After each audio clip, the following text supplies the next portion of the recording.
If you're a video maker working in a small studio, then you might be interested in something to liven up your background, especially if your background looks like this.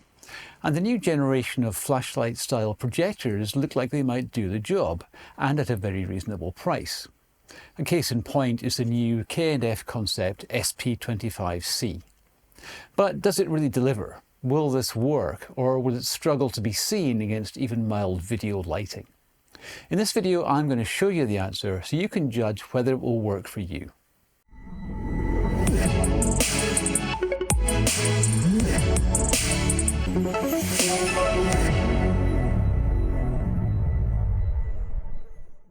If, like me, you produce videos in a small studio, you might have been thinking about something to add interest to the background.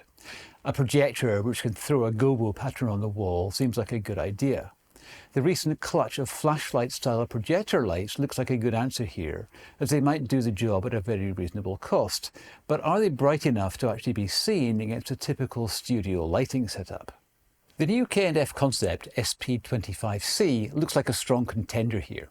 At 25 watts, it claims to deliver a good brightness. But still, is it enough? In this video, I'm going to go over the SP25C, what it is and what it is not, and I'm going to show you what it can actually deliver in terms of lighting.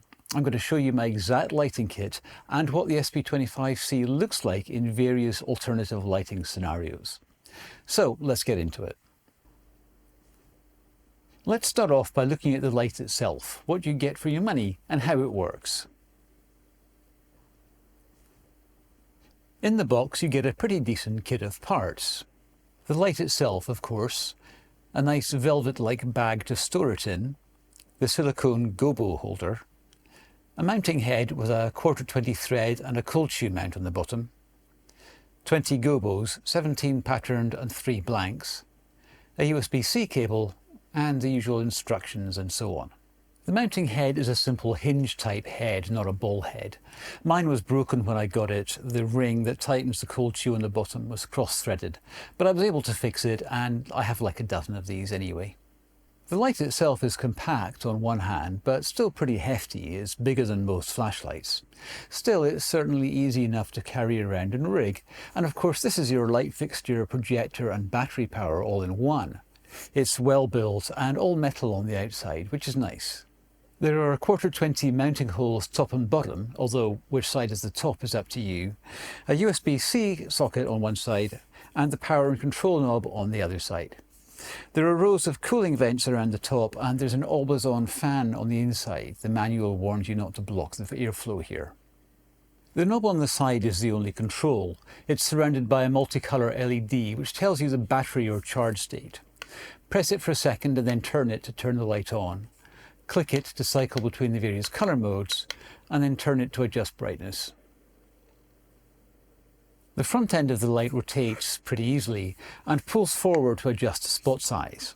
The latter feature is rather stiff and awkward, and it doesn't move very far or adjust the beam angle very much. More on that later.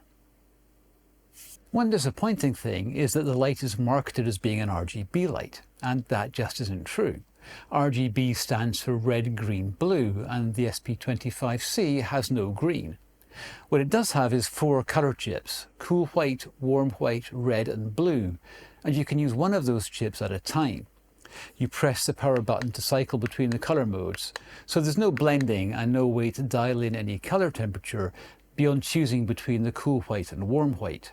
So if you're thinking of using this light to dial in whatever colour you want, or adjust the colour to match some other light fixture, then you're going to be disappointed. But for what it's designed for, putting an accent on a background, I think it's fine. I guess they did it this way because a multiple point light source would create weird shadows on the wall. In fact, the projected image moves significantly when you change colours. I know I'm supposed to be reviewing the light and not the web page, but after all, the manufacturer's official product page is what people might use to try to decide whether to buy the light. And that web page is woefully out of date. It seems to be describing an early concept for the light, which is quite different to what they actually built. Actually, that concept looks really cool. RGB, metal, magnetic, snap-in gobos, a beam angle adjustable down to 10 degrees, longer battery life and so on. But none of that applies to the actual light, so don't go by the web page. I made some tests of the light's general performance to see how well it works in practice. So let's take a look at the results. Standalone, like without gobos, the light performs pretty well. It creates a decently bright spot which is generally pretty even. One downside to using it as a general purpose light is the beam size, which is pretty inflexible. The front element can be pulled out and pushed in to change the beam angle, but not by much, like from 43 degrees to 54 degrees. If you want to make big changes to the area covered by the light, then your main option is going to be repositioning it. As a rough rule of thumb, the size of the spot is about the same as your distance from the wall, or a little bit less if you extend the lens. I think this is a pretty good size for the beam angle for creating a projected pattern in a small studio. Some more expensive projectors have a much tighter beam angle, and for making a pattern on the wall in a small studio space, I would think that could be a problem. Some purists might say that a gobo or go-between sits between the optical elements of a light. The gobos on this light sit in front of the light, like a cucaloris or cookie. Whatever the terminology, the gobos on this light don't produce a sharp, clear image like a real projector. In fact, the user manual makes this clear. The image is fuzzy, and hence there's a limit to how detailed a gobo can be. The extending lens on the front isn't a focus control, just a zoom. But still, for what this light is sold for, creating an interesting texture on your background, I think it works. Here's a comparison of the 4 colour modes. I'm shining the light at a piece of white foam core, and my camera's white balance is set to 5600. The warm white is a deep golden yellow orange. In fact, it's really quite nice. I had it on during my battery test for an hour, and it gave my whole living room a nice golden hour glow. So I suspect that mode is one I'll be using a lot.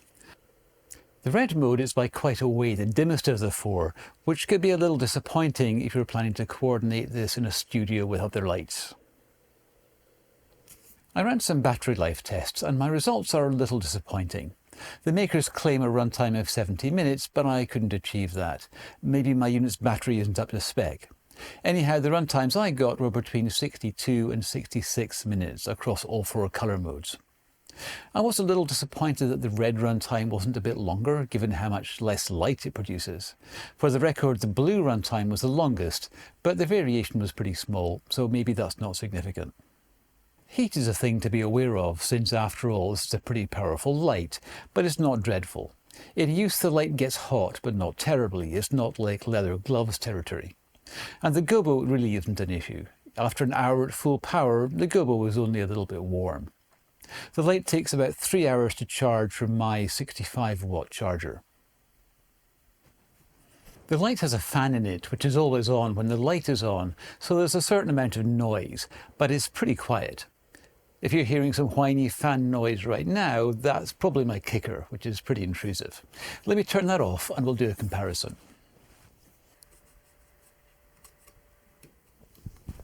Well, it's way quieter to my ear. At this distance, the SP25C is just barely audible. I'll hold it closer to my mic so you can hear the difference. My mic is right here. Even if you can hear it, it's a pretty dull, muffled kind of sound, which is a lot less intrusive than my 25-watt kicker. All in all, I think if the light isn't going to be near a mic, it shouldn't be a problem. And why would it be near a mic? The SP25C can certainly be used by itself. In fact, it can put a nice bright spot of light on a subject if the limited colour choice isn't a problem. But the ability to project a pattern is really the outstanding thing about this light, so the gobos are its signature feature. So what do they give you? The gobos are made of plastic, 85mm across and about 0.5mm thick, so they're quite floppy, but they work fine. The light runs pretty cool, so there's no problem with heat. After a 1-hour battery test, the gobo was barely warm. You get 20 gobos, 17 patterned ones and 3 blanks, so you can cut your own designs. Actually, I got 4 blanks, but I think that's because 2 were stuck together. The gobos fit into a silicone holder, which in turn just slips onto the front of the light. Getting the gobos into the holder can be a bit of a fiddle, but it seems to get easier with practice. Sometimes they just pop right in. Once they're in, they're fine. You can rotate the front of the light to rotate the pattern. Of course, another option for custom gobos is to 3D print them, so I decided to give this a try. I don't have a 3D printer, but I knocked up some designs in Tinkercad and sent them off to an online firm to print.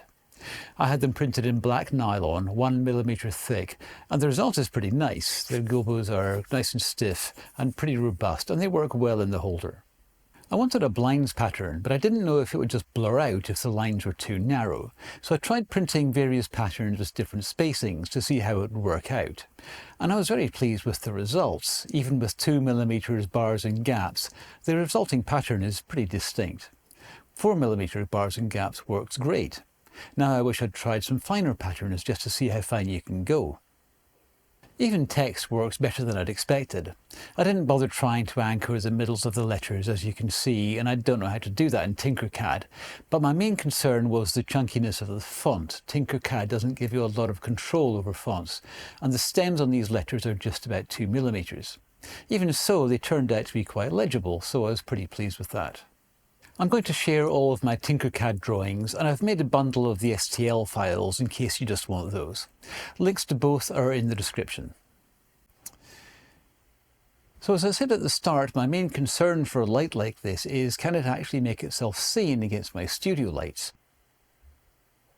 Does it have enough power to show up, or am I going to have to turn my studio lights down to give it a chance? I'm going to show you exactly the lighting setup I use, and I'll show you the results, so you can judge for yourself. My setup is hopefully not too far off what a lot of small video creators might have.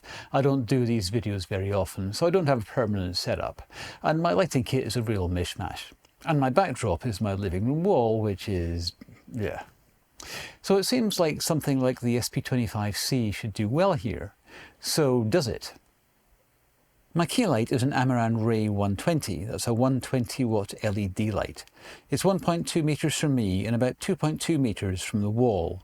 It's angled about 45 degrees in front of me, so it lights the wall as well as me.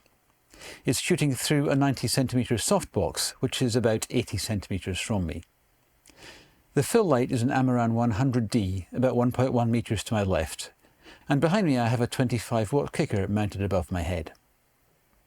The SP25C is on a stand about 1.7 meters from the wall. So here I have the key light at 100%, the fill is at 15%, and my kicker is on full power, and my camera is on f13. As you can see, the backdrop is there, but it's not all that visible. Still, this is a lot of light, and I don't really need my camera to be on f13. So now I've got the key light down to 50%, and my fill is down to 10%. My camera is on f10, which is a lot more realistic, and you can see now the background is looking a bit better. Now the key is at 25% and the fill is at 5%, which I think is about as low as it goes, and the camera is on f7.1. And you can see the background is pretty good, it's pretty bright and clear. The key is now on 10%, the fill is on 1%, and I've turned the kicker down a bit as well. And the camera is on f4.5, which is honestly still plenty. And you can see now that the backdrop looks pretty good. This is a bit more of a dramatic lighting setup. I've got the key light back on 100%, but it's now 90 degrees to the side and shooting at me through a grid, which of course absorbs quite a lot of light, but it also keeps the light off the wall. The fill light is on 11% and also angled away from the wall, and my camera is now on f10. And as you can see, the backdrop now looks pretty strong. Now the key is on 50% and the fill is on 5%, and the camera is on f6.3. And again, the background is starting to look really quite strong. Now I've got the key on 25% and the fill is on 2%, and the camera is on f4. And as you can see, the background is now coming out really pretty clearly. A word I keep coming back to for this light is adequate, and I think that pretty well sums it up, but in a good way. It literally does what it's supposed to do, which quite honestly is more than I'd expected. If you're looking for a light to use in a big studio where there are 300 watt lights running at high power, then I don't think the SP25C will work for you. Likewise, if you want to project a very sharp pattern on the wall or dial in a specific colour, then this is not the right light. But if you're a small content creator looking to add an accent to your background, then I think this does the job. The supplied gobos give you some interesting patterns to project, and the cool running temperature means that the gobos are just plastic, which means it could be relatively easy to make your own designs. If you want to step up in capability, then you could go to something like the Amaran Spotlight SE, mounted on an Amaran Cob 60D. But that combo would set you back around £450, and that doesn't give you battery capability. For that you would need to pay a lot more. The K&F SP25C costs under £65, and for that, really, I think it's a great value. Anyway, I hope this video has helped you to understand what the light is and what it's not, and thanks for watching.